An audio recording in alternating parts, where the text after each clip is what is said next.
Welcome back to my YouTube channel tutor Khushi. So guys, मैं आज आपको पार्टनरशिप का salary, bonus, commission, manager commission topic करवाने जा रही हूँ। बहुत इजी टॉपिक है और आपको याद करने की ज़्यादा प्रॉब्लम नहीं होगी। सिंपल सा टॉपिक है, तो आप इसे देखिए। और जो लास्ट मैंने टॉपिक करवाया था उसके रिलेटेड आप क्वेश्चन जो है मेरे इंस्टाग्राम चैनल पर आप डाल सकते हैं। मैंने इंस्टाग्राम चैनल का लिंक वीडियोज़ की डिस्क्रिप्शन में दिया हुआ है, प्लीज़ आप जाकर उसे फॉलो कर लीजिए। अब देखिए नेक्स्ट क्वेश्चन। सबसे पहले आता है आपका सैलरी का टॉपिक। अब सैलरी क्या होती है ये आप सबको तो पता ही होगा, ठीक है।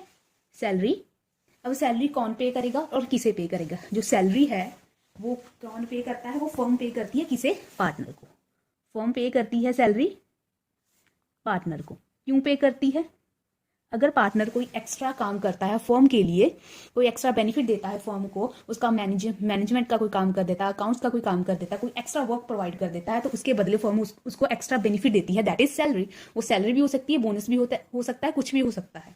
तो ठीक है, अगर उसे सैलरी देती है तो फर्म को देना पड़ रहा है, तो फर्म का एक्सपेंस है और मिलता किसे है? पार्टनर को। और पार्टनर का क्या है? वो इनकम है, ठीक है। फर्म को पे करना पड़ रहा है तो फर्म के जो प्रॉफिट एंड लॉस अकाउंट हमारा होगा उस पे ये डेबिट साइड में लिखा जाएगा, क्योंकि एक्सपेंसेस डेबिट साइड में लिखे जाते हैं, ये प्रॉफिट एंड लॉस के डेबिट साइड में लिखा जाएगा, ठीक है। अब सैलरी क्या होती है? सैलरी पर मंथ भी हो सकती है। अगर पीएम मतलब पर मंथ, अगर सैलरी पर मंथ है, सपोज किसी पार्टनर की सैलरी 2000 पर मंथ है, तो एनुअली कितनी होगी? उसे 12 के साथ मल्टीप्लाई कर दीजिए, एनुअली आ जाएगी। अगर किसी पार्टनर को क्वार्टरली सैलरी मिलती है, क्वार्टरली, अगर क्वार्टरली सैलरी मिलती है तो एक साल में कितने क्वार्टर होते हैं? 4 क्वार्टर होते हैं, तो ये 4 के साथ मल्टीप्लाई कर देंगे हम, दैट इज 8000। और सैलरी लमसम अमाउंट में भी होती है, लाइक एक ही बार में पेमेंट करना होता है, एनुअली, जिसे हम बोलते हैं एनुअली सैलरी। एनुअल सैलरी भी होती है, वो सीधी सीधी हमें अमाउंट गिवन होती है कि 25,000 सैलरी मिल रही है किसी पार्टनर को, वो सीधी सीधी अमाउंट हम इसे कैरी कर लेंगे, किसी के साथ मल्टीप्लाई करने की जरूरत नहीं है। तो ये सैलरी का इतना सा टॉपिक है। कोई हार्ड एंड फास्ट रूल नहीं है। फर्म को पे करनी है तो फर्म का एक्सपेंस है, पार्टनर को मिलेगी, और पार्टनर का क्या है? इनकम है, ठीक है। तो ये आपका सैलरी का हो गया। अब इसकी posting profit and loss appropriation में कैसे करनी है ये मैं आपको बता दूंगी जब मैं प्रॉफिट एंड लॉस एप्रोप्रिएशन करवाऊंगी, ठीक है। उसके बाद आता है bonus. Same like salary, bonus भी पार्टनर को दिया जाता है। कौन देता है? फर्म देती है पार्टनर को। अगर पार्टनर ज्यादा हार्डवर्क करता है, कोई ज्यादा हार्डवर्क करता है, तो उसे क्या है? फर्म एक एक्स्ट्रा बेनिफिट दे देती है, दैट इज बोनस, ठीक है। ये परसेंटेज में भी हो सकता है, फिक्स अमाउंट में भी हो सकता है। ये सीधा सीधा हमें गिवन होता है कि किसी पार्टनर को इतना बोनस मिल रहा है, तो वो सीधी सीधी अमाउंट हमारे प्रॉफिट एंड लॉस अकाउंट में आ जाएगी। फर्म पे करती है तो फर्म का एक्सपेंस है, पार्टनर को मिलता है तो पार्टनर का क्या है? ये इनकम है, ठीक है। और ये भी same profit and loss account के डेबिट साइड में आ जाएगी, ठीक है। सीधा सीधा अगर किसी पार्टनर को 20,000 बोनस मिल रहा है तो सीधा सीधा इस अमाउंट के साथ ही हमारा क्वेश्चन सॉल्व हो जाएगा, ठीक है। तो ये आपका बोनस का पॉइंट भी हो गया, सैलरी का भी हो गया। अभी आता है बारी कमीशन की, ठीक है। अब कमीशन की शॉर्ट फॉर्म है COMM, हम ऐसे लिखते हैं ऐसे। अब कमीशन का क्या है? कमीशन अगर प्रोडक्शन का है तो पार्टनर अगर एक्स्ट्रा सेल करवा देता है, बिजनेस की एक्स्ट्रा सेल करवा देता है, एक्स्ट्रा सेल्स में कोई अपना एक्स्ट्रा कंट्रीब्यूशन दे देता है, तो क्या है? फर्म क्या है? पार्टनर को एक कमीशन अमाउंट पे करती है।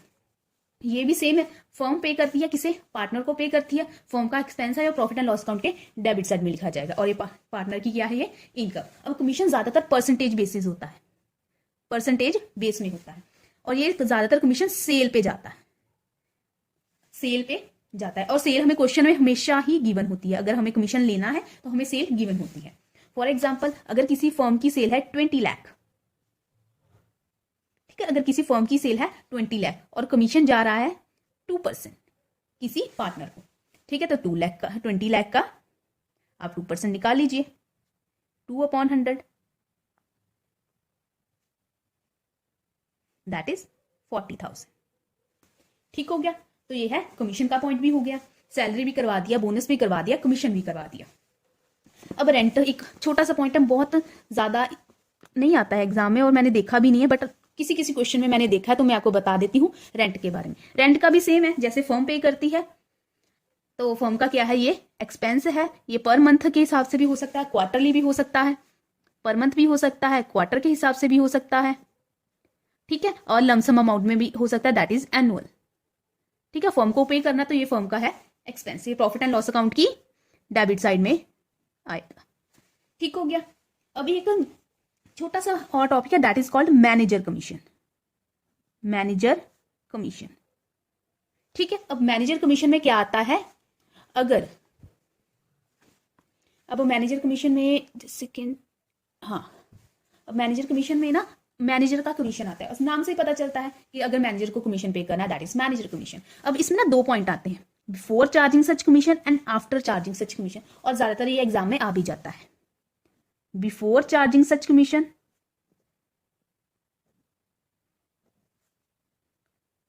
And after charging commission.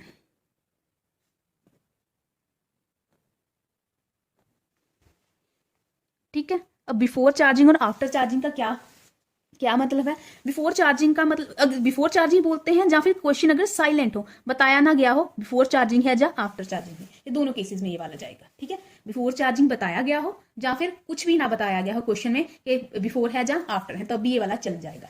ठीक है, हमें क्या दिया होता है, हमें ऐसे बताते हैं कि सपोज ये ज्यादातर नेट प्रॉफिट पे जाता है, हमें नेट प्रॉफिट गिवन होता है और ये लिखा होता है कि मैनेजर का कमीशन है 5% बिफोर चार्जिंग हिज कमीशन या बिफोर चार्जिंग सच कमीशन। ठीक है, तो हम सीधा सीधा क्या करेंगे, 1 लाख का 5% निकाल देंगे। ठीक है, दैट इज 5000। अगर बिफोर चार्जिंग वर्ड लिखा है, जहां बताया ना गया है कि बिफोर है या आफ्टर है, सीधा सीधा बताया गया कि मैनेजर का कमीशन इतना है।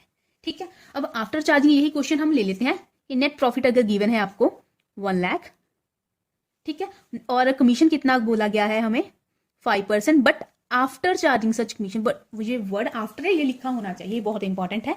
अब आफ्टर चार्जिंग में क्या होता है कि कमीशन निकालने के बाद की अमाउंट, आफ्टर का मतलब कमीशन निकाल दिया, उस अमाउंट पे आपको 5% निकालना है। तो आप कैसे करोगे, 1 लाख इंटू रेट, रेट कितना गिवन है, अपॉन 100 प्लस रेट, मतलब रेट कितना है 5%, 100 प्लस 5, 1 लाख का 5 इंटू 105। अगर इसे आप सॉल्व करेंगे तो ये आपका आंसर आ जाएगा। ठीक है, अभी मेरे पास कैलसी नहीं है, तो प्लीज आप इसे कैलकुलेट कर लीजिए, आपका ये आंसर आ जाएगा। ठीक है, अब दोनों में डिफरेंस क्या है, अगर बिफोर लिखा है तो रेट सीधा सीधा 5/100, अगर आफ्टर चार्जिंग लिखा है तो रेट अपॉन 100 प्लस रेट, 100 तो आएगा बट उसमें रेट ऑफ जो है कमीशन वो ऐड हो जाएगा। अगर ये 10% होता तो यहाँ पे 10, 100 प्लस 10 यहाँ पे आ जाएगा।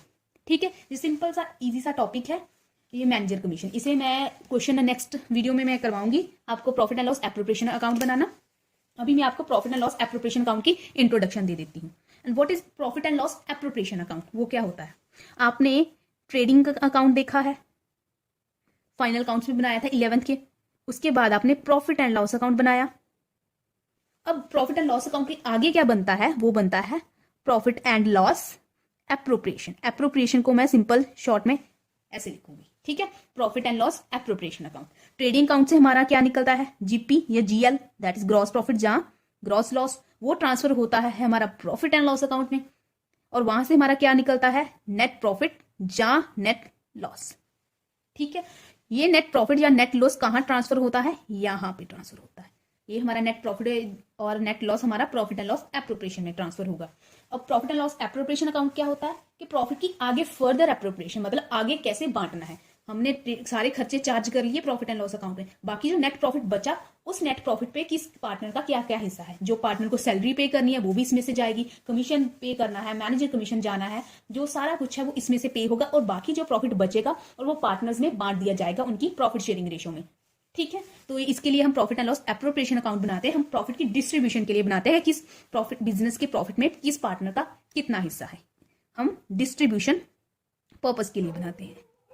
ठीक है, इसका फॉर्मेट कैसा होगा मैंने बनाया हुआ है, मैं आपको वहीं से दिखा देती हूँ। कल मैं इसके क्वेश्चन करवाऊंगी और बहुत इजी है और आपको ज्यादा प्रॉब्लम नहीं होगी समझने में। अब ये देखिए, profit and loss appropriation account ये कौन बनाता है, सबसे पहले आपको ये पता होना चाहिए, profit and loss appropriation account हमेशा ही फर्म बनाती है। ठीक है, फर्म बनाती है। इसका सेम फॉर्मेट वैसा ही है जैसा आपका ट्रेडिंग अकाउंट का, जहां प्रॉफिट एंड लॉस अकाउंट का था। ठीक है, एक डेबिट साइड होती है, एक क्रेडिट साइड होती है, पर्टिकुलर अमाउंट।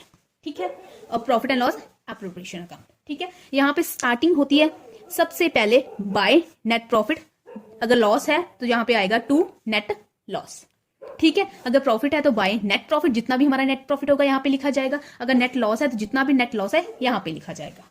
ठीक है, फिर आते हैं जो फर्म के सारे एक्सपेंसेस इस साइड लिखे जाएंगे, फर्म की सारी इनकम इस साइड लिखी जाएगी, बाकी प्रॉफिट हम पार्टनर्स में डिस्ट्रीब्यूट कर देंगे।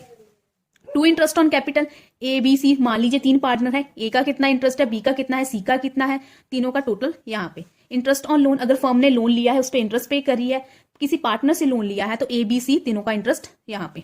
अगर किसी पार्टनर को सैलरी दे रही है, सपोज ए को, बी को, सी को, उनकी सैलरी यहाँ पे आ जाएगी। किसी पार्टनर को बोनस दे रही है वो भी आ जाएगा। किसी पार्टनर को कमीशन दे रही है, कोई रेंट पे कर रही है, किसी जनरल रिजर्व में ट्रांसफर कर रही है, तो ये यहाँ पे आ जाएगा।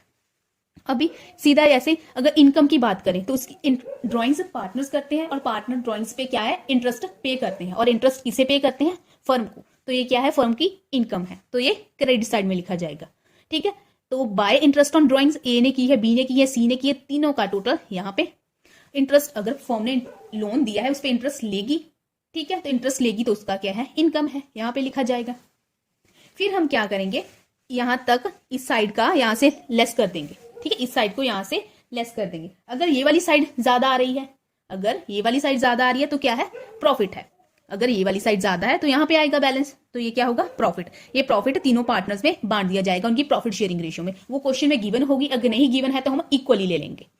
अगर ये वाली साइड ज्यादा हुई तो ऑफ कोर्स इस साइड आ जाएगा, तो that is loss. A B और सी तीनों को लॉस मिल जाएगा उनकी प्रॉफिट शेयरिंग रेशियो के हिसाब से। तो अभी मैं नेक्स्ट वीडियो में आपको प्रॉफिट एंड लॉस एप्रोप्रिएशन के क्वेश्चंस कराना शुरू करूंगी, प्रैक्टिकल क्वेश्चन के। और आज के लिए हम इतना ही रख लेते हैं। अरे कुत्ता बहुत भौंक रहा है, तो आज के लिए प्लीज हम इतना ही रखते हैं। नेक्स्ट वीडियो में मैं आपको क्वेश्चंस करवाना बताऊंगी। Thank you so much.